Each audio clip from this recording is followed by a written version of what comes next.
प्राणी रहते हैं उनको कैसे नियम धर्म से चलना चाहिए और उनके बारे में कौन सा गुरु ने बताया है, उस गुरु के बारे में अब मैं जानना चाहता हूं। और वह गुरु कौन है?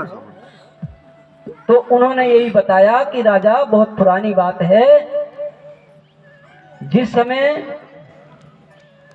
पूर्वाकोट गणराज्य में राजा पुलस्यु और हिरवा रानी अपना राजकार को संभाले हुए थे और उनका राज इतना व्यवस्थित ढंग से चल रहा था कि किसी प्रकार की कोई झंझट मुसीबत नहीं थी और राजा समस्त सगा समाज की देख रेख करता था, सबके दुख सुख में जाकर के उनका सम्मान भी करता था, उनकी व्यवस्था तक करता था। कोई गरीब नहीं था। उस समय सारे लोग धनी थे, कोई किसी के घर में चोरी चाकरी नहीं करते थे, सब धन धान से परिपूर्ण थे और सुख शांति से सभी लोग रहते थे।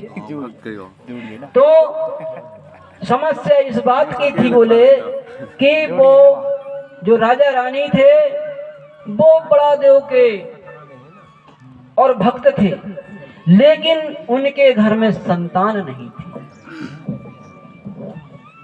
दिक्कत इस बात की थी कि उनके घर में संतान नहीं थी। तो वो संतान की लालसा में हमेशा चिंतित रहते थे कि हमारे घर में इतना धन अटूट है, हमारे घर में धन दौलत भरपूर है और जब तक हम हैं तो हमारी प्रजा इसका उपयोग कर रही है, हम कर रहे हैं, लेकिन जब हम नहीं रहेंगे तो इस धन का उपयोग कौन करेगा? ऐसा करके राजा रानी रात दिन अब सबके वाटा देता पेन का गुणगान तो करते थे, लेकिन चिंता उनको इसी बात की थी कि हम जिस दिन इस दुनिया से चले जाएंगे तो हमारा इस धन को कौन बपरेगा? नौकर है, चाकर है, हवालदार है, सब कुछ है, हाथी है, घोड़ा है, लेकिन हमारा इस धन को बपरने वाला नहीं है तो हमारा किस काम का है? ये तो हमारे लिए माटी के समान है। ऐसा उन दोनों प्राणियों को बड़ा दुख होता है। लेकिन मेरे बंधुओं, देर होती है, अंधेर नहीं होता।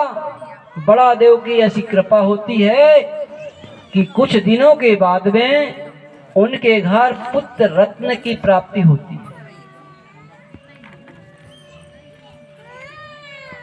कुछ दिनों के बाद उनके घर में संतान की प्राप्ति हो जाती है। अब वो कैसे होती है, इसके बारे में हमारी एक कोया पुण्य गाथा में धर्म गुरुओं ने किंवदंती को, गाथा को बड़े सुंदर ढंग से सजाया है, अनेक प्रकार से बताया गया है, लेकिन इसी में कुछ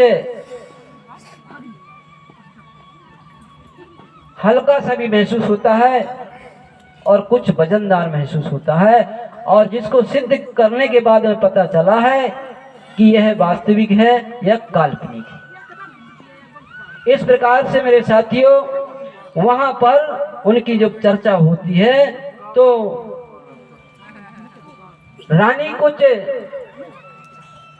अपने शरीर को वजनदारी में तौलती है कुछ दिन के बाद, जबकि विवाह के करीब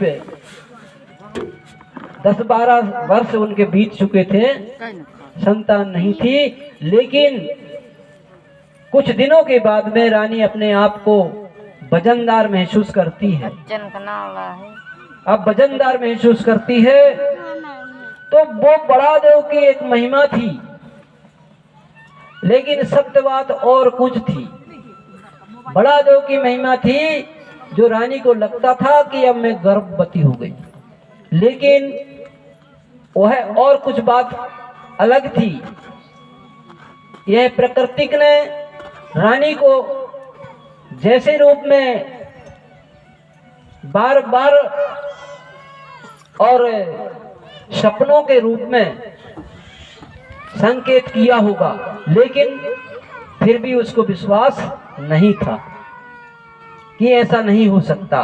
फिर भी राजा को वह बताती थी कि हे राजा, आज मुझे ऐसा सपना दिखा था। कभी कभी कहती थी कि मेरे बिस्तर में तो मेरा छोटा सा बालक ही खेल रहा था और जिसको मैंने गोदी में भी खिलाई हूँ। ऐसा करके कभी कभी राजा, तो राजा उससे कहता था कि रानी तू पगलू है, तू समझती नहीं है, अरे ये कोई सपना होगा, पर हम तो साक्षात जब हो जाएगा तब मानेंगे ना। ऐसा कर करके और राजा रानी की जब भी बात होती थी तो वो इस प्रकार से यानी कि बात चर्चा करते रहती थी। क्या होता है उसी समय, जैसे मातृ शक्तियों का और किसी पुत्र या पुत्री को जन्म देने का समय आता है तो उनके नियम ढंग चेंज हो जाते हैं। हो जाते हैं कि नहीं होते भैया? हो जाते हैं। उनके रूप रंग में बदलाव आ जाता है ना।